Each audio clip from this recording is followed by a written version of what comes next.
नमस्कार, आज की बात में आपका स्वागत है। आज मैं आपको अयोध्या में हुई एक बड़ी साजिश के बारे में बताऊंगा। मैं आपको दिखाऊंगा कैसे भगवान राम की नगरी में दंगे भड़काने की कोशिश हुई, हिंदू मुसलमान को लड़वाने की प्लानिंग हुई। रात के अंधेरे में 4 मोटर बाइक अयोध्या की सड़कों पर दौड़ती रहीं। 11 लोग इस साजिश में शामिल थे। सबके सिर पर जाली वाली टोपी थी। ये लोग मस्जिदों के करीब गए, ईदगाह पहुंचे।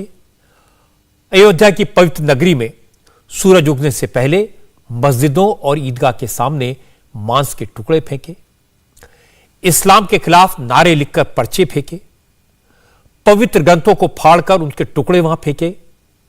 आग लगाने का, भावनाओं को भड़काने का पूरा सामान था।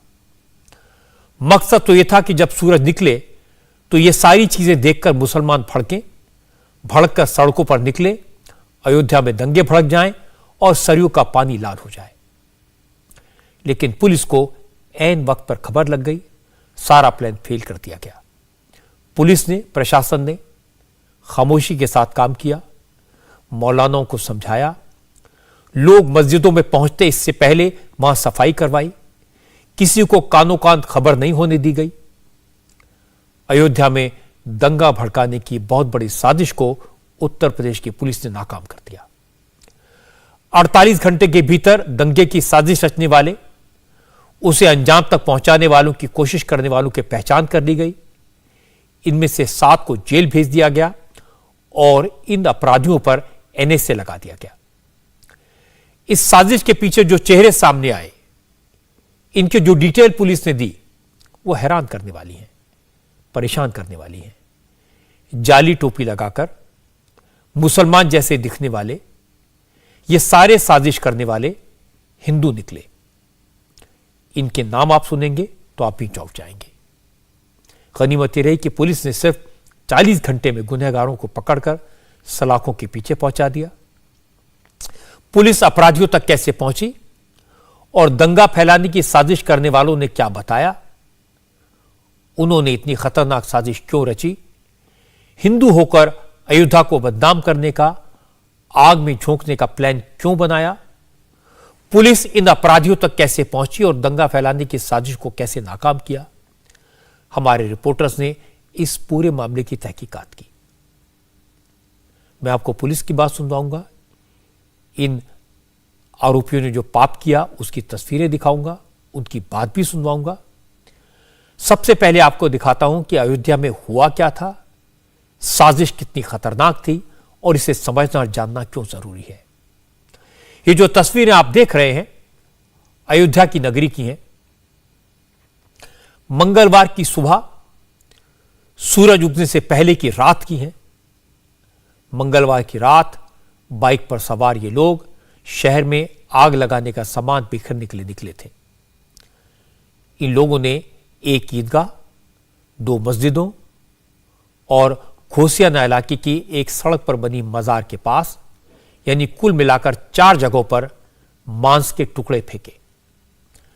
इस्लाम के खिलाफ आपत्तिजनक बातें लिखे हुए पोस्टर और पर्चे फेंके। हर बाइक पर 2 लड़के बैठे थे। सबके सिर पर टोपी थी। 4 बाइक्स पर आरोपी आए थे। एक आरोपी बाइक चला रहा था, जबकि दूसरा आरोपी मस्जिद और ईदगाह के सामने मीट के टुकड़े फेंक रहा था।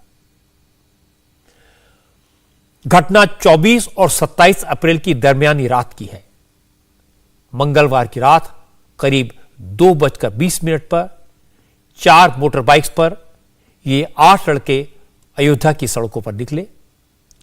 सबसे पहले ये कश्मीर मोहल्ले की मस्जिद गए और फिर वहां से होते हुए ईदगाह मैदान की तरफ बढ़े। सभी आरोपियों ने ऐसी टोपी पहन रखी थी जैसे आमतौर पर मुसलमान पहनते हैं। देखकर ऐसा लग रहा है कि जैसे मस्जिदों के सामने मांस के टुकड़े फेंकने वाले मुस्लिम हैं। लेकिन अच्छी बात हुई कि ईदगाह के पास रात के अंधेरे में भी इन लड़कों की हरकत को कुछ लोगों ने देख लिया। उन्हें गड़बड़ी का अंदाजा हुआ और उन्होंने पुलिस को इन्फॉर्म किया। हालात बिगड़ते, मामला बिगड़ता, इससे पहले ही पुलिस एक्टिव हो गई।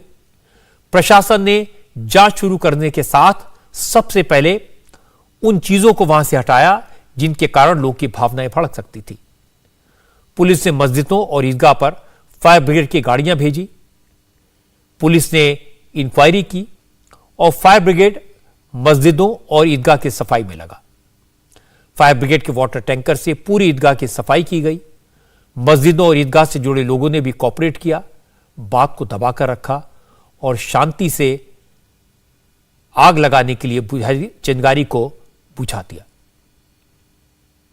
अयोध्या में ईद से पहले माहौल को खराब करने की कोशिश की गई और जिन 4 जगहों पर आपत्तिजनक सामान फेंका गया, सामग्री फेंकी गई, उनमें से अयोध्या की ये ईदगाह भी है। चूंकि यहाँ पर ईद के दिन बड़ी संख्या में लोग आते हैं, नमाज अदा करते हैं, पवित्र जगह मानी जाती है, तो अब यहाँ पर फायर ब्रिगेड को बुला करके लोकल प्रशासन से मदद लेकर के पूरा जो इलाका है, पूरा जो ईदगाह है, यहाँ पर इसको धोया जा रहा है, साफ सफाई की जा रही है, ताकि जिन लोगों ने माहौल खराब करने की कोशिश की थी, आपत्तिजनक सामग्री को ला करके यहाँ पे फेंका था, अब पूरी तरीके से यहाँ पर धुलावट की जाए। प्रशासन यहाँ का बहुत अच्छा है, उसने हमें शांति बनाने किया। हम लोग ने फुल मेहनत से कहीं भी कुछ नहीं होने दिया, बहुत आराम से शांति बनाई और प्रशासन ने हमें पूरा सपोर्ट किया।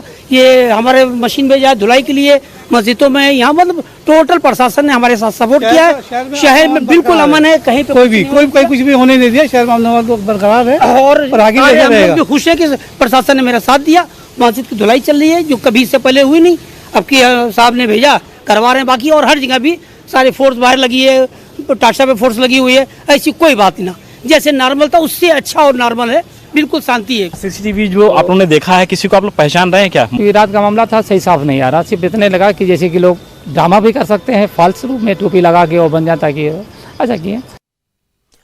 सोचिए अगर थोड़ी सी देर हो जाती तो कितनी गड़बड़ हो सकती थी, कितना खून खराबा हो सकता था। रमजान का महीना है, लोग सुबह सुबह मस्जिद में इबादत के लिए आते हैं। अगर लोगों को खबर मिलती कि रात में मस्जिद को नापाक करने की कोशिश की गई तो कितना हंगामा होता। और साजिश रचने वालों का मकसद यही था। कल जुमे की अलविदा नमाज है और फिर अगले हफ्ते ईद है, इसी को ध्यान में रखकर पूरी साजिश रची गई। बाइक के नंबर प्लेट्स को स्टिकर से ढक दिया गया था, पहचान छुपाने के लिए मुंह पर कपड़े बांध लिए गए थे, पुलिस को गुमराह करने के लिए सिर पर टोपी लगा ली गई थी। और वक्त ऐसा चुना जब अयोध्या जैसे शहर में सन्नाटा होता है। जगह ऐसी चुनी जहां दूर दूर तक सीसीटीवी नहीं था। लेकिन ये गुनहगार, ये अपराध करने वाले एक जगह चूक गए। एक मस्जिद के पास सीसीटीवी लगा हुआ था और उसी कैमरे की मदद से पुलिस को साजिश करने वालों का क्लू मिला, वरना ये लड़के कश्मीर मोहल्ले की नब्जे मस्जिद के सामने से भी गुजरे और फिर टाटशाह मस्जिद के सामने भी इन आरोपियों ने मांस के टुकड़े फेंके। यहीं पर वो सीसीटीवी में कैद हो गए। हम इस समय टाटशाह मस्जिद पर मौजूद हैं, जहां पर मंगलवार देर रात कुछ लड़कों ने, जिन्होंने बाइक से आते हैं और मौके पर कुछ आपत्तिजनक चीज़ों को यहां पर फेंक करके चले जाते हैं। कुछ ग्रंथ जैसी चीज़ें भी होती हैं जिसको कि बताया जाता है कि आपत्तिजनक चीज़ें उस पर लिखी थी, और कुछ ऐसा यहाँ पर मीट का हिस्सा फेंक करके जाते हैं जो कि प्रतिबंधित माना जाता है मुस्लिम समाज में। कश्मीरी मोहल्ले की मस्जिद के सामने भी वो जो प्रतिबंधित चीज़ थी, प्रतिबंधित मीट था, उसको यहाँ पर फेंका गया था। यहाँ पर तो कोई सीसीटीवी कैमरा नहीं लगा हुआ है, लेकिन जो बादशाह की मस्जिद है वहाँ पर जो सीसीटीवी कैमरा लगा हुआ है उसमें बाकायदा जो आरोपी हैं उन सब का जो फुटेज है वो कैप्चर हुआ है। बहरहाल माहौल ख़राब ना हो, इसको लेकर के जो पूरा इलाका है, उस पूरे इलाके में जो पीस कमेटी के लोग हैं उन्होंने मुलाकात की है, बातचीत की है। सुरक्षा व्यवस्था यहाँ पर चौक चौबंद रहे, इसके लिए पुलिस व्यवस्था यानी कि सुरक्षा व्यवस्था को भी यहाँ पर पूरी तरीके से चाक चौबंद किया गया है। पुलिस की एक कंपनी को बाकायदा मस्जिद के बाहर कश्मीरी मोहल्ले में डिप्लॉय किया गया है, ताकि किसी भी तरीके से अगर कोई भी माहौल खराब करने की कोशिश करता है तो उसके खिलाफ सख्ती से निपटा जा सके। अयोध्या के गुनहगारों की साजिश तो पुख्ता थी, लेकिन पुलिस ने समझदारी से काम लिया। मस्जिद के मौलवियों ने संयम से। मरकजी जामा मस्जिद के टाटशाह के मुतवल्ली जमाल अहमद खान ने बताया कि जैसे ही उन्हें मस्जिद के बाहर आपत्तिजनक पोस्टर लगे होने की खबर मिली तो उन्होंने अपने लोगों से कहा यह बात किसी को न बताना, साथ ही जो लिखा है उसे मिटा दिया जाए। और इसके बाद ये लोग सीधे पुलिस के पास पहुंचे। वहाँ पर एक फ्लैक्स लिखा रखा हुआ था, उसका अपोजिट पोर्शन जो सफ़ेद होता है उस पर कुछ अपने गंदे शब्द यानी असामाजिक या असंवैधानिक शब्द का प्रयोग किया गया था। उसे उन्होंने देखने के बाद फिर नज़र आया, उस पर कलाम पाक था हमारा, जिसे कलाम पाक को ऐसा अनुमान है कि पूरा कलाम पाक नहीं था, उसे 3-4 टुकड़ों में या 5 टुकड़ों में कर दिया गया था, क्योंकि उसके कुछ पार्ट दिखाई देते थे। और उसी के ऊपर एक गंदे जानवर का कोई टुकड़ा पड़ा हुआ था। मैंने देखा कि कोई पब्लिक हमारी आ रही है और पब्लिक आकर के कहीं ऐसा ना आक्रोशित हो जाए और कोई आक्रोश में लोग कुछ कर बैठे, तो हमने इनको यही संदेश दिया कि भाई जैसे हो सके तुरंत इमीडिएट किसी को ना बताना और ना किसी को संदेश दीजिएगा, फ़ोन करिए, आप पहले इसको मिटा कर मैं आ रहा हूँ। फिर हम लोग आकर के FIR का भी बनाया गया। बनाने के बाद पता चला कि धीरे धीरे कि 3-4 मस्जिदों में यहाँ और की गई है। वहाँ पे भी यही सेम घटनाएं हुई थी, फ्लैक्स, कलाम पाक, उसके ऊपर गंदा जानवर का मीट। जमाल खान ने कहा, जैसे उन्हें मस्जिद के बाहर मांस फेंके जाने की साजिश के बारे में पता लगा, वो समझ गए साजिश गहरी है, क्योंकि ईद मनाने का मौका 2 साल बाद आया है। इस बार तैयारी जोरदार हो रही है।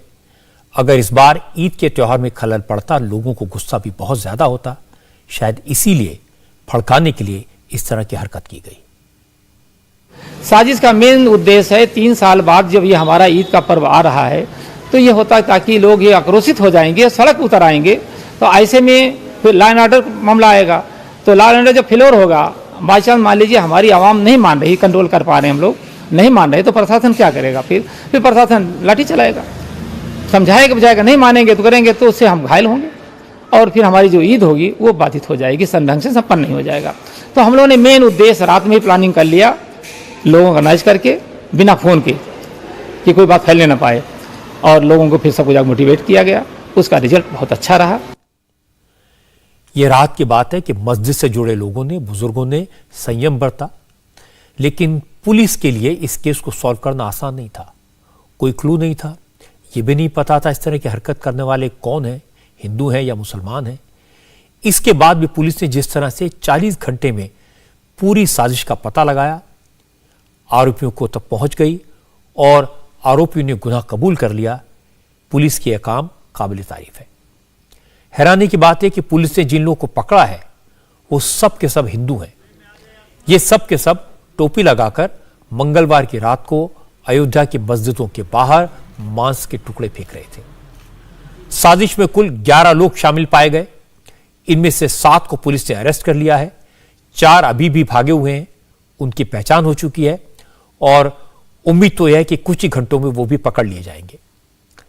इन सबका सरगना है महेश मिश्रा। महेश मिश्रा इस पूरी साजिश का मास्टरमाइंड है। बाकी जो लोग इस साजिश में महेश के साथ हैं उनके नाम भी सुन लीजिए। महेश मिश्रा के अलावा प्रत्युष श्रीवास्तव, नितिन कुमार, दीपक गौड़, ब्रजेश पांडे, शत्रुघ्न प्रजापति और विमल पांडे को पुलिस ने गिरफ्तार किया है, जबकि सुशील यादव, अनिल चौहान और बाबू मिश्रा अभी भी पुलिस की गिरफ्त से बाहर हैं। ये सब के सब अयोध्या के रहने वाले हैं। महेश मिश्रा के संपर्क में काफी दिन से थे। इनमें से 3 के खिलाफ पहले से कई क्रिमिनल केसेस दर्ज हैं। 7 अभियुक्तों की गिरफ्तारी सुनिश्चित कराई गई है। साथ ही साथ इसमें जो वाहन प्रयुक्त हुए हैं तथा अन्य सामग्री है उसकी भी बरामदगी सुनिश्चित कराई गई है। घटना की प्लानिंग जो है वो लगभग 4 दिन पहले की इन सब की थी और मुख्य सूत्रधार इस पूरी घटना का और घटना में जिसने स्वयं शामिल होकर इस घटना को अंजाम दिया उसका नाम महेश मिश्रा है, जो इसी शहर का रहने वाला है। उसने अपने कुछ साथियों के साथ मिलकर कुल 11 लोग इसमें प्रकाश में आए। घटना अज्ञात में पंजीकृत थी, जैसा कि आप सभी अवगत हैं, और लिमिटेड क्लू पुलिस के पास था। तो इस पूरी घटना में 11 लोग प्रकाश में आए, जिसमें मुख्य आरोपी जो है वो महेश मिश्रा है। इसके साथ इस घटना में ब्रजेश पांडे उर्फ ब्रजेश डॉक्टर, नितिन, गुंजन, बाबू मिश्रा उसके अलावा इसमें प्रत्यूष, शत्रुघ्न प्रजापति, विमल पांडे, सुशील यादव, अनिल चौहान, ये सब इसमें शामिल रहे हैं। कुल 7 अभियुक्तों को, जिसमें मुख्य अभियुक्त शामिल है, गिरफ्तार किया गया है और 4 अभियुक्त जो फरार हैं उनको भी हम लोग जल्द गिरफ्तार करेंगे। यह सही है कि पुलिस के पास इस पूरे मामले में कोई क्लू नहीं था, लेकिन पुलिस ने अंधेरे में तीर चलाया और वो तीर निशाने पर लगा। कुछ लोकल लोगों से कुछ संकेत मिले थे। इसके बाद पुलिस ने कड़ियां जोड़ ली, साजिश में शामिल एक लड़के को पकड़ा। उसने जो बताया उससे पूरी साजिश का पर्दाफाश हो गया। पता लगा कि ब्रिजेश पांडे के घर में यह षड्यंत्र रचा गया था। उसके बाद महेश मिश्रा लालबाग से फ्लैक्स खरीद कर लाया। प्रत्युष श्रीवास्तव ने राजा गली से टोपियां खरीदी, जबकि आकाश नाम का लड़का मीट लेकर आया।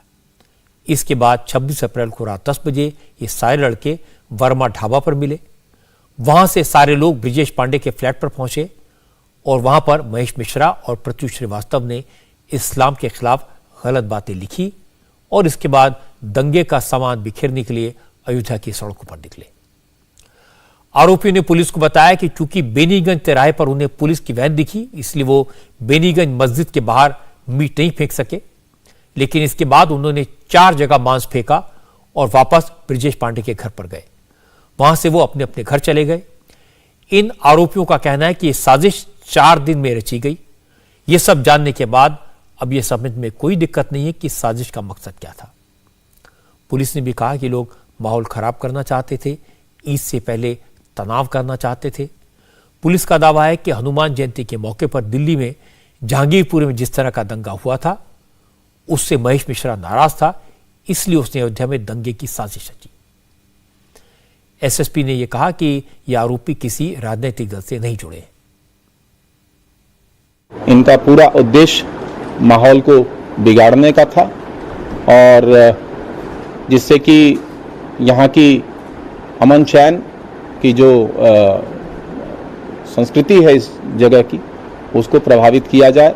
त्योहार का समय था, रमज़ान का महीना चल रहा है। अभी कल जुमा अलविदा की नमाज भी है और 2 या 3 तारीख को चंद्र दर्शन के हिसाब से जब भी ईद पड़ेगी, ये त्यौहार होने वाला है। तो इन त्योहारों में खलल डालना, जिससे कि इस समय इस तरह की हरकत करने पे सबसे ज़्यादा रिएक्शन एक्सपेक्टेड होता है, इसी उद्देश्य से इन लोगों ने इस घटना को अंजाम दिया था। इनका फायदा क्या होना था? देखिए, जो आपत्तिजनक चीज़ें इन्होंने फेंकी थी उसमें ज़रूर इस बात का जिक्र किया था। चूँकि वो घटना त्यौहार पे हुई थी, तो उसी एक तरह से उद्देश्य उससे कनेक्ट करते हुए इनका उद्देश्य था कि इसमें प्रभावित करें और यहाँ पे कानून व्यवस्था जो है बिगड़े। किसी राजनीतिक दल से जुड़े नहीं हैं ये लोग? नहीं, ये बिल्कुल स्पष्ट करना चाहूँगा, किसी राजनीतिक दल से जुड़े नहीं है। गिरफ्तार किए गए 7 आरोपियों में से 3 की क्रिमिनल हिस्ट्री है। उनके खिलाफ आपराधिक मुकदमे दर्ज हैं। घटना के मास्टरमाइंड महेश मिश्रा पर 3 केस पहले से रजिस्टर्ड हैं। पुलिस का कहना है इन लोगों के खिलाफ सख्त धाराओं में केस फाइल किया जाएगा। जब पुलिस वालों से इन आरोपियों के टोपी पहने पर सवाल पूछे गए तो एसएसपी ने कहा कि ये लोग अपनी आइडेंटिटी हाइड करना चाहते थे और पुलिस को मिसलीड करना चाहते थे। इसमें कुछ लोगों की क्रिमिनल हिस्ट्री है, जिसमें जो मास्टरमाइंड महेश मिश्रा है वो पूर्व में भी उसके ऊपर 3 मुकदमे पहले भी पंजीकृत हो चुके हैं, 4 मुकदमे रादर। और नितिन के ऊपर एक विद्युत अधिनियम का मुकदमा था और एक विमल पांडे जो जेल जा रहा है, इसके विरुद्ध एक मारपीट जिसमें एक व्यक्ति घायल हुआ था, उसकी हड्डी टूटी थी, उसके मुकदमे। 3 का इसमें आपराधिक इतिहास मिला है। क्या इन लोगों पे एनआईए लगाया जाएगा? बिल्कुल, क्योंकि इस तरह की इन्होंने दुस्साहसिक और संगीन अपराध को अंजाम दिया है। कठोरतम कार्रवाई इस प्रकरण में सुनिश्चित की जाएगी, जिससे कि आगे किसी भी ऐसे शरारती तत्व को हिम्मत ना हो कि इस तरह की आपराधिक घटना का अंजाम दे सके। इन्होंने अपनी आइडेंटिटी को छुपाया और पूरी कोशिश की कि कहीं से ये पकड़े न जाएं, इसके लिए पूरा प्रयास किया। इन्होंने अपनी गाड़ी के नंबर प्लेट पे स्टिकर लगाए जिससे कि नंबर ना पता चले, अपना चेहरा ढका हुआ था, अपना वेश बदला हुआ था, हर तरह के इन्होंने प्रयास किए थे जिससे कि इनकी आइडेंटिटी जो है डिस्क्लोज ना हो सके। अपने आप को हिंदुओं के हितैषी बताने वाले ये लोग असल में हिंदुओं के, हिंदुस्तान के, देश के दुश्मन हैं। ऐसे लोगों के खिलाफ सख्त से सख्त कार्रवाई होनी चाहिए। इनकी जितनी निंदा की जाए वो कम है। अयोध्या पुलिस ने इन आरोपियों के खिलाफ एनएसए जैसा सख्त कानून लगाकर अच्छा काम किया है। अब न इन्हें आसानी से जमानत मिलेगी और आजीवन कैद की सजा भी हो सकती है। इन लोगों का गुनाह बड़ा है। मुसलमानों जैसा भेष धर के दंगा कराने की कोशिश की, लेकिन समय रहते पुलिस ने पकड़ लिया। पुलिस ने इनके साथ कोई हमदर्दी नहीं दिखाई, न इनकी पहचान छुपाने की कोशिश की। सबके सामने इन्हें पेश किया और जेल भेज दिया। यह खबर उमर अब्दुल्ला, महबूबा मुफ्ती और असदुद्दीन ओवैसी जैसे नेताओं को जरूर देखनी चाहिए, जो ये कहते हैं कि भारत में मुसलमानों पर जुल्म हो रहे हैं, सरकारी सिस्टम के जरिए मुसलमानों को परेशान किया जा रहा है। अयोध्या में गुनाह मुसलमान बनकर किया गया, अयोध्या में गुनाह मुसलमानों को भड़काने के लिए किया गया, लेकिन पुलिस ने उनको पकड़ा जो गुनहगार हैं और वो सारे के सारे हिंदू निकले। यह केस इस बात का परफेक्ट एग्जाम्पल है कि अपराधी अपराधी होता है, उसका कोई मजहब नहीं होता, कोई धर्म नहीं होता, कोई जाति नहीं होती। आम जनता इस बात को समझती है, लेकिन मुझे लगता है कि नेताओं को यह समझने की जरूरत है। वैसे इस वक्त जो माहौल है उसमें पुलिस को बहुत ज्यादा अलर्ट रहने की जरूरत है, प्रशासन को सचेत रहने की जरूरत है और जनता को संयम रखने की बहुत जरूरत है। यह घटना सबूत है इस बात का कि माहौल खराब करने की साजिश कई तरह से हो रही है, अलग अलग प्लेटफॉर्म से हो रही है। एक और उदाहरण गुजरात से मिला। राम कथावाचक मोरारी बापू को आप सब जानते हैं, सब पहचानते हैं। मोरारी बापू के एक वीडियो पर विवाद खड़ा किया गया। दावा किया गया कि मोरारी बापू ने मुसलमानों को किसी भी वक्त मंदिर में आकर नमाज पढ़ने का न्योता दे दिया और यह भी कहा कि वो प्रभु राम को किसी भी वक्त जगा सकते हैं, किसी भी वक्त सुला सकते हैं। इसलिए मुसलमानों को जब दिल करे रात के 1 बजे भी मंदिर में नमाज पढ़ने आ सकते हैं। ये सारी बातें मोरारी बापू को कोट करके कही गई। सोशल मीडिया पर इस वीडियो को खूब फैलाया गया। दावा किया गया कि मोरारी बापू का यह वीडियो भावनगर का है। इस वीडियो की सच्चाई मैं आपको बताऊंगा तो आप चौंक जाएंगे, लेकिन पहले ये वीडियो देखिए जिससे सारी कंट्रोवर्सी खड़ी हुई। राम जी मंदिर का दरवाजा रात को बंद होता है, हमारे राम जी शयन करते हैं, लेकिन ये तलगाजड़ा का मंदिर ये मेरा हमारे गांव का मंदिर है, इसीलिए राम हमारे हैं। मैं जब भी चाहूं उसको जगा सकता हूं, सुला सकता हूं। आप यहां से सीधे आइए, मैं 1 बजे राम जी मंदिर का दरवाजा खोलूं, दुनिया की ऐसी तैसी आप आओ और आदर के साथ मेरे राम जी मंदिर में नमाज पढ़ो। मोरारी बापू जिस राम मंदिर की बात कर रहे हैं वो उन्होंने अपने आश्रम में बनवाया है। वो कह भी रहे हैं कि वो तो गांव के लोगों का मंदिर है, वहां नमाज पढ़ने आइए, दुनिया की ऐसी की तैसी। अब इस वीडियो को देखकर बापू की बात सुनकर लोगों को बुरा लगा, लोगों ने नाराजगी जाहिर करनी शुरू कर दी। मोरारी बापू को हिंदू विरोधी बताया जाने लगा। मोरारी बापू आज इंदौर में थे। इंडिया टीवी की टीम मोरारी बापू के पास पहुंची, उनसे पूछा क्या माजरा है, क्या वाकई में उन्होंने वही कहा जो दिखाया गया? तो मोरारी बापू ने पूरी बात बताई। कहा उनके बयान के आगे पीछे का हिस्सा काटकर आधा हिस्सा सोशल मीडिया पर डाल दिया गया। महुआ में तकरीर हुई थी तो उसमें हम शामिल थे। उसमें कोई मोहल्ला में पहचान उसने ऐसा कहा कि बापू यदि समः सर्वेषु भूतेषु सब समान बात करते हैं तो क्या बापू के धर्म स्थान में हम अपनी बंदगी करने आ सकते हैं? तो जब वो बोल गए, वो प्रवचन में बोल गए, जब मेरी बारी आई तो मैंने उसका सविनय जवाब दिया कि जरूर आ पाइए, लेकिन पहले मुझे ये बताओ कि उसके बाद तुरंत हम नगाड़े, झालर, घंटा, आरती, मानस ये सब लेकर आपके धर्म स्थान में आएंगे। और हम वहाँ आकर पूजा पाठ करेंगे, आरती उतारेंगे। आप मुझे जवाब दीजिए, अभी तक इसका कोई जवाब मुझे मिला नहीं। तो ये जो चल रहा है वो काट करके बीच की बात, पूर्वापर संबंध क्या है वो कोई नहीं दिखाता, इसलिए गैर समझ होती है। मुरारी बापू ने बात की थी, मोहब्बत की, प्यार की, इसे कैसे नफरत में बदल दिया गया, यह इसका एक एग्जाम्पल है। मैं मुरारी बापू को अच्छी तरह जानता हूं। वो वाकई में एक ऐसे संत हैं जिनका समाज के सब वर्गों में सम्मान है। मुरारी बापू ने अपनी राम कथा से समाज में सौहार्द और भाईचारे का संदेश देते हैं। उनकी राम कथा पूरी दुनिया में सुनी जाती है। करोड़ों लोग मुरारी बापू के प्रति श्रद्धा रखते हैं। लेकिन सोशल मीडिया का जमाना है। सोशल मीडिया में कभी कभी रस्सी को सांप और सांप को रस्सी बनाकर पेश कर दिया जाता है। मुरारी बापू के साथ भी यही हुआ। उनके वीडियो को एडिट करके ऐसा बना दिया गया जैसे वो मुसलमानों को तरजीह दे रहे हों और हिंदुओं को नीचा दिखाने की कोशिश कर रहे हैं। लेकिन सच्चाई ऐसी नहीं थी। और मैं जानता हूं ऐसी बातों पर कोई यकीन भी नहीं करेगा, लेकिन तो भी थोड़ी देर के लिए सही इसकी चर्चा तो हुई।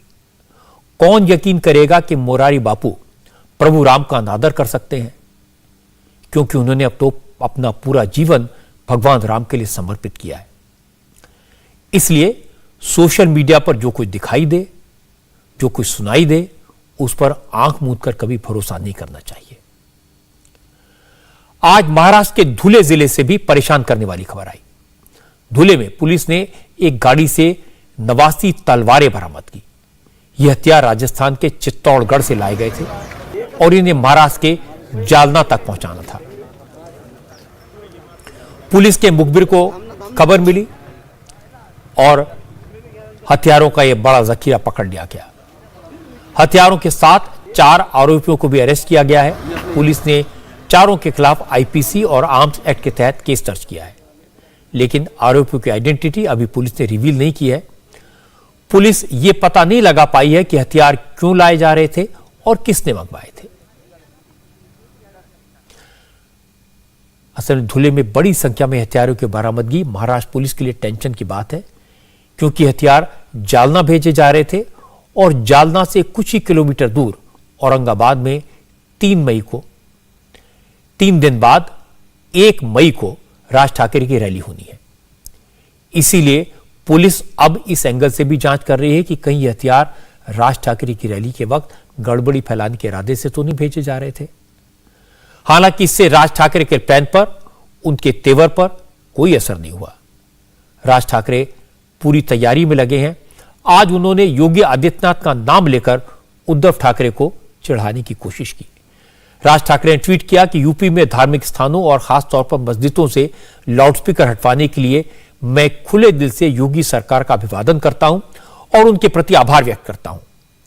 राज ठाकरे ने लिखा, बड़े दुर्भाग्य की बात है कि महाराष्ट्र में सिर्फ कोई योगी नहीं है, सिर्फ भोगी है।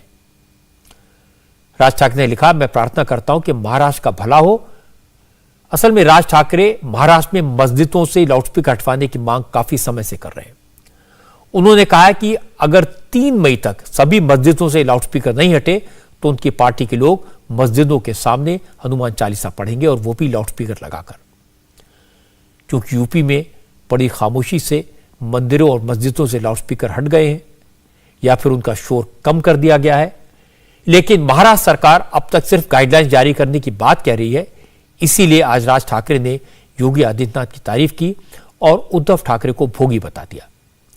राज ठाकरे के ट्वीट पर शिवसेना ने पलटवार किया, कहा कि महाराष्ट्र को योगी से सीखने की जरूरत नहीं है। राज ठाकरे को कुछ दिखता नहीं है। महाराष्ट्र में तो लाउडस्पीकर का शोर पहले ही कम हो चुका है।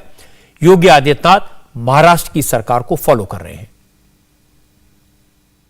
राज ठाकरे बड़े खुश है कि मस्जिदों के ऊपर के लाउडस्पीकर्स उतारे गए, मगर उनको ये नहीं पता कि जो अनधिकृत इलीगल लाउडस्पीकर्स है वही उतारे गए हैं। और मस्जिदों के साथ साथ मंदिरों के ऊपर भी जो लाउडस्पीकर्स लगे थे वो भी उतारे गए, या तो उसकी आवाज कम कर दी गई है। तो मस्जिदों के लाउडस्पीकर्स उतारने के चक्कर में इन्होंने हिंदुओं के मंदिर के ऊपर भी इस प्रकार का एक उनको तकलीफ दी है। और महाराष्ट्र सरकार ने तो पहले ही ये कर दिया कि सभी पे नियंत्रण ला दिया है। जो सुप्रीम कोर्ट के गाइडलाइंस है उसको योगी सरकार ने भी फॉलो किया और महाराष्ट्र सरकार ने भी फॉलो किया है। तो जो योगी सरकार ने आज किया है वो महाराष्ट्र की सरकार ने 2 दिन पहले ही इस बैठक में ये सब तय किया। महाराष्ट्र के deputy chief minister Ajit Pawar ने भी कहा कि आज जब महंगाई और पेट्रोल डीजल की महंगी कीमतों पर चर्चा करने की जरूरत है तो लाउडस्पीकर जैसे बेवजह के विवाद खड़े करके सुर्खियां बटोरी जा रही हैं। यूपी में क्या करना है क्या नहीं करना वो अधिकार वहां के चीफ मिनिस्टर का है, वो तो सही है। अभी यहाँ हम बार बार बोल रहे हैं कि यहाँ अभी ये इशू निकालने की जरूरत क्या थी। हमारे महाराष्ट्र में हम शाहू फुले अंबेडकर जी का नाम लेते हैं, छत्रपति शिवाजी महाराज का नाम लेते हैं। उन्होंने हमेशा सब कास्ट को साथ लेके आगे जाने की कोशिश की है, ये तो सब महाराष्ट्र को पता है। तो उसी हिसाब से होना चाहिए। आज महाराष्ट्र के सामने अलग इशू है, महंगाई का इशू है। अभी बीच में कोयला पूरे देश में एनर्जी पावर सेक्टर में बहुत कम मिल रहा है, उसके बारे में इशू है। ये इशू छोड़ दिए और ये हनुमान चालीसा और भोंगा वही चालू है इनका। शिवसेना, कांग्रेस और एनसीपी के नेता कुछ भी कहें, लेकिन सच्चाई है कि राज ठाकरे ने अजान और हनुमान चालीसा का इशू उठाकर शिवसेना को परेशान तो किया है। उद्धव ठाकरे समझ नहीं पा रहे कि इसको कैसे हैंडल करें। नासिक का एग्जाम्पल लीजिए। नासिक में पिछले हफ्ते आदेश जारी किया गया था कि नमाज के 15 मिनट पहले और 15 मिनट बाद तक मस्जिद के 100 मीटर के दायरे में हनुमान चालीसा के पाठ या किसी तरह के आयोजन की इजाजत नहीं दी जाएगी। लेकिन आज यह आदेश वापस ले लिया गया। क्यों लिया गया ये किसी ने नहीं बताया। हनुमान चालीसा की चर्चा पूरे महाराष्ट्र में है, जगह जगह है। मुद्दा उठाया तो था राज ठाकरे ने, लेकिन हनुमान चालीसा का पाठ करने के चक्कर में नवनीत राणा और उनके पति 4 दिन से जेल में हैं। आज रवि राणा का जन्मदिन है। उनका बर्थडे हर साल धूमधाम से मनाया जाता रहा है, लेकिन बर्थडे पर कोई रौनक इस बार तो नहीं थी। घर में नवनीत और रवि राणा के बच्चे घर में थे। उन्हें भी पता लग गया कि उनके पेरेंट्स जेल में हैं। आज नवनीत राणा की 8 साल की बेटी आरोही सड़क पर अपने माता पिता के रिहाई के लिए प्रोटेस्ट करती हुई दिखाई दी। आरोही ने अपने दोस्तों के साथ प्रोटेस्ट किया। भारत माता की हनुमान की जय श्री राम, जय श्री राम, रिहा करो, रिहा करो, रिहा करो, भारत माता की, भारत माता की। इन बच्चों की मांग ये थी कि आरोही के माता पिता को जल्दी से जल्दी रिहा किया जाए। आरोही और उनके दोस्तों ने नवनीत और रवि राणा की रिहाई के लिए प्रधानमंत्री मोदी, होम मिनिस्टर अमित शाह और महाराष्ट्र की चीफ सेक्रेटरी को एक चिट्ठी भी लिखी है। बच्चों ने डीएम ऑफिस के बाहर प्रोटेस्ट करने के बाद अपनी ये चिट्ठी अमरावती के कलेक्टर को सौंपी और इसके अलावा उन्होंने कलेक्टर को एक मेमोरेंडम दिया जिसमें लिखा कि जिन लोगों ने आरोही के मम्मी पापा को फंसाया है उनके ऊपर भी केस किया जाए। इस बच्ची ने चिट्ठी में लिखा कि शिवसेना के वर्कर उनके घर पर पत्थर फेंक रहे हैं, इस पर रोक लगाई जाए। मेरी मम्मी जल्दी छूट जाए, मेरे पापा जल्दी छूट जाए, इसलिए मैं प्रेयर कर रही हूँ गॉड से कि जल्दी वो छूट जाए। नवनीत राणा और रवि राणा के सपोर्टर्स ने शाम को घर में पूजा रखी। यहां हनुमान चालीसा और सुंदरकांड का पाठ हुआ। क्योंकि आज रवि राणा का बर्थडे है, इसलिए उनके घर में कल रात से ही तैयारियां की गई थी। हर साल की तरह रंगोली लगाई गई, दीप जले, गरीब महिलाओं को साड़ियां दान करने का काम किया गया। उनकी बेटी ने ये सारे काम किए। आरोही ने बताया कि वो भगवान से प्रार्थना कर रही हैं कि उनके पेरेंट्स जल्दी से जल्दी घर आ जाए।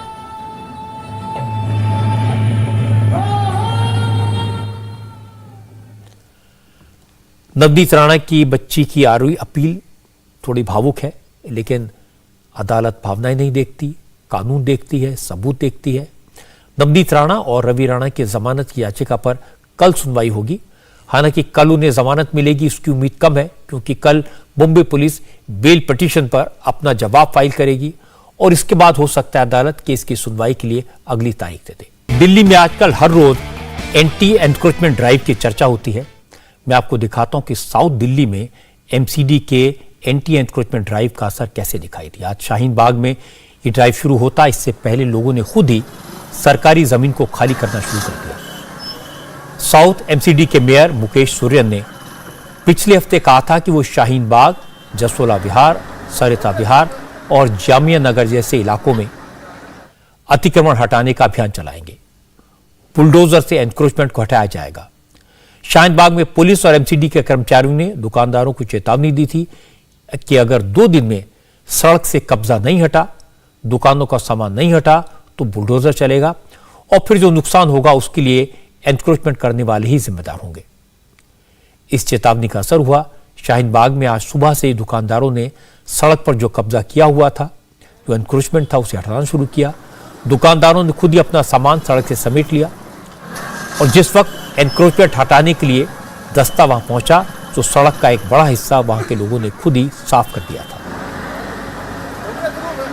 शाहीन बाग में जो नहर वाला रास्ता है, शाहीन बाग से लेकर अबुल फजल तक, यहाँ फर्नीचर मार्केट के तौर पर इसको जाना जाता है और बहुत सारी फर्नीचर की दुकानें हैं और दुकान के बाहर, शोरूम के बाहर भारी तादाद में फर्नीचर और सामान वगैरह पड़े होते हैं। लेकिन यहाँ पर ओखला पुलिस की तरफ से इनको हिदायत दी गई थी कि अपने अपने सामान सड़क से हटा ले, नहीं तो यहाँ पर अतिक्रमण की कार्रवाई के दौरान सामान को नष्ट किया जाएगा। इसकी वजह से यहाँ जितने दुकानदार थे सुबह से ही अपने शोरूम के बाहर जितने सामान थे उनको हटाने का काम शुरू कर दिया है। लोगों ने बोला कि सामान हटा लीजिए यहाँ से, तो सबका सामान यहाँ से हट गया है। बाकी बोल गए कि एमसीडी से आया है कि पुलिस वालों ने बोला है कि सामान अपना सब हटा लीजिए यहाँ से, वरना सामान सब तोड़ दिया जाएगा। दिल्ली का ही नाम शुरू, दिल्ली का ही क्यों नहीं आता? नहीं तो आज कार्रवाई जसोला और सरिता विहार में हो रही है। जितना भी अतिक्रमण है, कहीं भी है, किसी भी एरिया के अंदर है, फुटपाथ है, तो आपके हमारे पैदल चलने के लिए है, ना कि साग सब्जी और चीज अदर आइटम बेचने के लिए। हम आप इंसान हैं, हमें सफाई चाहिए, हमें अच्छे रोड, अपने अच्छे फुटपाथ चाहिए, वहाँ होने नहीं चाहिए अतिक्रमण। ये नोटिस एमसीडी की तरफ से कुछ नहीं आया, हमने मीडिया में देखा था यहाँ से सफाई होने वाली है तो हटा लिया। बस हमें कोई परेशानी कोई, जगह खाली तो बना लिया सामान अपना अंदर कर लिया सारा, जो 2-4 कुर्सी रखी थी वो रखी थी, हमें कोई परेशानी नहीं है। अच्छा रोड चौड़ा हो जाए, अच्छा लगेगा, सफाई हो जाएगी। तो जो भी अवैध मतलब अतिक्रमण हुए हैं उसको हटना ही चाहिए। जो रोड है उसको मतलब जो है तो साफ होना चाहिए, बात नहीं है, लेकिन कार्रवाई एक तरफा नहीं होनी चाहिए। रेलवे स्टेशन के पास चले जाओ आप, दोनों तरफ ऐसे है कि आपको पांव पैदल चलने को नहीं मिलेगा सर, बाइक नहीं चल लेकर आ सकते, इतना जाम लगता है। वहाँ नहीं अतिक्रमण दिख रहा है सरकार को। सारे दिल्ली में एमसीडी ही करवाती है अतिक्रमण और वही फिर कार्रवाई मुस्लिम बहुल क्षेत्र को देख करके फिर शुरुआत तो यहीं से हो रहा है, मुस्लिम बहुल क्षेत्र से। कहीं और से हो तो हम लोग जाने कि हाँ सारे दिल्ली में हो रहा है, ये तो मुस्लिम बहुल क्षेत्र को देख करके हाँ भाई शाहीन बाग, बटला हाउस, यहीं से अतिक्रमण है, यही सभी वो अतिक्रमण हटा तो सारी दिल्ली में हो। पूरे दिल्ली से अगर अतिक्रमण हटाया जा रहा है तो बढ़िया है, एक क्षेत्र को चुन करके ना हो। पुलिस ने, प्रशासन ने इससे पहले भी एनक्रोचमेंट हटाने के कई बार नोटिस दिए, सैकड़ों बार अपील की, अदालतों ने भी कई बार इस तरह के आदेश दिए, लेकिन लोग एनक्रोचमेंट नहीं हटाते थे। लेकिन अच्छी बात है कि लोगों में जागरूकता आई है। अब सब लोग ये मानते हैं कि एनक्रोचमेंट नहीं होना चाहिए। सड़कें, पटरियां लोगों के चलने के लिए हैं, कब्जा करने के लिए नहीं है। और अगर पूरी दिल्ली में ऐसा हो तो अच्छा होगा। हालांकि शाहीन बाग के इलाके से आज एक और बड़ी खबर आई। शाहीन बाग के जामिया नगर इलाके से 50 किलो हेरोइन पकड़ी गई। रेड के दौरान 47 किलो नारकोटिक्स पाउडर भी पकड़ा गया। यह पाउडर है क्या, ये जानने के लिए पुलिस ने इसका सैंपल लैब में भेजा है। जामिया नगर के जिस इलाके से यह हेरोइन पकड़ी गई, वहां से 30 लाख रुपए कैश और नोट गिनने की मशीन भी मिली। एनसीबी का कहना है कि ड्रग्स की यह खेप पाकिस्तान के रास्ते भारत लाई गई थी। इसमें पाकिस्तान के ड्रग सिंडिकेट के लोग शामिल हैं। नारकोटिक कंट्रोल ब्यूरो के डीडीजी ज्ञानेश्वर सिंह ने बताया कि उनकी टीम ने ड्रग्स के एक बड़े इंटरनेशनल गैंग का पर्दाफाश किया है, जो अफगानिस्तान से पाकिस्तान और यूएई के रास्ते ड्रग्स को भारत लाते थे और फिर उसमें मिलावट करके बेचा करते थे। ड्रग्स का यह रैकेट जामिया नगर की एक रिहायशी इमारत में चल रहा था और इसमें दिल्ली के अलावा पंजाब, हरियाणा, यूपी और उत्तराखंड के लोग भी शामिल थे। इसमें उत्तरी भारत में कई जगह पर छापेमारी की गई और की जा रही है। ये हीरोइन अफगानिस्तान से आई है और पैसे भी हवाला के माध्यम से आए हैं, जैसा कि प्रारंभिक जांच में पता लग रहा है। और इस सिंडिकेट के एक आदमी को हमने अभी गिरफ्तार किया है, कुछ लोगों की और हमें तलाश जारी है। जल्द ही हम पूरा सिंडिकेट पकड़ेंगे और पूरे गिरोह का पर्दाफाश करेंगे। इसमें हमें दुबई, अफगानिस्तान, पाकिस्तान और विभिन्न राज्यों के लिंक्स मिले हैं। जैसा प्रतीत हो रहा है, ये अफगानिस्तान से पाकिस्तान के रास्ते होते हुए दिल्ली आई है। ये लोग वैध तरीके और अवैध तरीकों का भी इस्तेमाल कर रहे हैं, जैसे जो लैंड पोर्ट्स हैं या सी पोर्ट हैं, उनके थ्रू जो लेजिटिमेट गुड्स हैं उसमें छुपा के कंसील करके ये लोग आयात करते रहे हैं और यहां पे मंगा के उसको अडल्ट्रेट करना, किसी और ड्रग के साथ मिक्स करना, इस तरह की चीजों में भी इनकी महारत रही है। और दिल्ली एक हब के रूप में विकसित हो रहा था, जहां से ये फर्दर आगे इन ड्रग्स को प्रोलिफरेट कर रहे थे। दिल्ली में इतनी बड़ी मात्रा में ड्रग्स की बरामदगी वाकई में चिंता की बात है। ये बहुत खतरनाक है और उम्मीद तो क्या करनी चाहिए कि पुलिस इस रैकेट में शामिल सभी अपराधियों को पकड़ने में कामयाब होगी और इस पूरे सिंडिकेट का पर्दाफाश होगा। बिहार की राजनीति में आज एक और इफ्तार की चर्चा रही। इस इफ्तार में चीफ मिनिस्टर नीतीश कुमार के साथ विपक्ष के नेता तेजस्वी यादव एक बार फिर नजर आए। पटना में दूसरी इफ्तार पार्टी है जिसमें नीतीश कुमार और तेजस्वी यादव साथ साथ दिखे। आज की इफ्तार पार्टी के मेजबान नीतीश कुमार थे और तेजस्वी यादव उनके मेहमान थे। जनता दल यूनाइटेड के माइनॉरिटी सेल ने इस इफ्तार पार्टी का आयोजन किया था, जिसमें पूर्व मुख्यमंत्री जीतनराम मांझी और कई अन्य नेता भी शामिल हुए। तेजस्वी के साथ उनके बड़े भाई और आरजेडी के विधायक तेज प्रताप यादव भी इस इफ्तार में पहुंचे थे। पिछले हफ्ते राबड़ी देवी ने अपने घर पर इफ्तार पार्टी दी थी, तो नीतीश कुमार उसमें शामिल हुए थे। क्योंकि नीतीश 5 साल के बाद राबड़ी देवी के आवास पर पहुंचे थे और इस बार तेजस्वी यादव उनके घर पहुंचे, तो बिहार में राजनीतिक चर्चाएं तेज हो गई। अब यह चर्चा बार बार हो रही है कि बिहार में राजनीतिक समीकरण बदल सकते हैं, लेकिन नीतीश कुमार पुराने नेता हैं, उनके मन में जो होगा उसे जाहिर तो नहीं करेंगे और कम से कम पब्लिकली ऐसा कोई संकेत नहीं देंगे जिससे अंदर की बात बाहर आ जाए। एक अच्छी खबर आपको बता दूं, प्रधानमंत्री नरेंद्र मोदी ने आज असम में 7 नए कैंसर हॉस्पिटल्स का उद्घाटन किया। ये सभी हॉस्पिटल असम सरकार और टाटा ट्रस्ट के कोलैबोरेशन से बने हैं। सभी hospital Assam cancer care foundation के अंडर काम करेंगे और इसके तहत पूरे नॉर्थ ईस्ट में हॉस्पिटल्स का एक बड़ा नेटवर्क तैयार किया जा रहा है। असम में 7 नए कैंसर हॉस्पिटल इसलिए खोले गए क्योंकि नॉर्थ ईस्ट में कैंसर की प्रॉब्लम बहुत बड़ी है। कुछ लोग नॉर्थ ईस्ट को कैंसर कैपिटल तक कह देते हैं। आज जब प्राइम मिनिस्टर मोदी हॉस्पिटल का उद्घाटन कर रहे थे, तो उन्होंने नए अस्पताल खोले जाने पर असम सरकार और टाटा ट्रस्ट को बधाई दी, लेकिन साथ साथ यह भी कहा कि वो चाहते हैं कि सभी हॉस्पिटल हमेशा खाली रहें। आज यहां असम के 7 नए कैंसर अस्पतालों का लोकार्पण किया गया है। अस्पताल आवश्यक तो है और सरकार बना भी रही है, लेकिन मैं जरा कुछ उल्टी ही शुभकामना देना चाहता हूं। अस्पताल आपके चरणों में है, लेकिन मैं नहीं चाहता हूं कि असम के लोगों के जिंदगी में अस्पताल जाने का मुसीबत आ जाए। मैं आप सबके स्वास्थ्य की कामना करता हूं। आपके परिवार के किसी को भी अस्पताल जाना न पड़े और मुझे खुशी होगी कि हमारे सारे नए बनाए अस्पताल खाली ही रहे।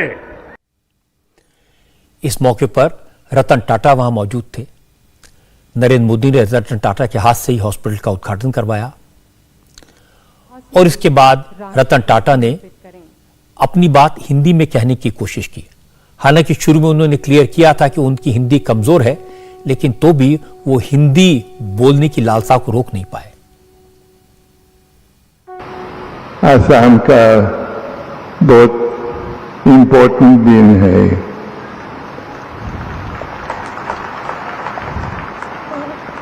आज असम दुनिया को बता सकता है कि इंडिया का एक छोटा स्टेट वर्ल्ड पावर्स में ट्रीटमेंट के लिए, कैंसर ट्रीटमेंट के लिए आज इनॉग्रेट करना चाहता है। Honourable prime minister, chief minister, mister Modi का गवर्नमेंट को मैं थैंक यू बोलता हूँ कि आसाम को भूलना नहीं, आगे बढ़ेगा, स्टेट आगे जाएगा। रतन टाटा हमेशा लोगों की मदद करने में आगे रहते हैं। उनकी बहुत प्रतिष्ठा है। वो एजुकेशन, मेडिसिन, ग्रामीण विकास में लगी संस्थाओं की मदद करते हैं। रतन टाटा के 65% से ज्यादा शेयर दान और कल्याण वाले ट्रस्ट में लगे हैं। 2020 में जब कोरोना की महामारी आई तो उन्होंने इससे लड़ने के लिए 1500 करोड़ रुपए डोनेट किए थे। और मुझे याद है कि मुंबई में जब 26/11 का हमला हुआ था तो वो ताज होटल के बाहर बिना किसी सिक्योरिटी के खड़े रहे, हमले के शिकार लोगों की मदद के काम को निगरानी करते रहे। और इस हमले में ताज के जो 80 कर्मचारी मारे गए थे या घायल हुए थे, रतन टाटा ने सबके घर जाकर उनके परिवार वालों से मुलाकात की थी। ये सब अपने आप में एक मिसाल है। अब रतन टाटा ने कहा कि उनकी जिंदगी का जितना हिस्सा बचा है वो इसे हेल्थ केयर के लिए, लोगों की सेवा के लिए कर लगाना चाहते हैं। इंडिया टीवी हर वक्त हर जगह डाउनलोड करने के लिए सर्च करें India TV news Google play store या ऐप स्टोर पर।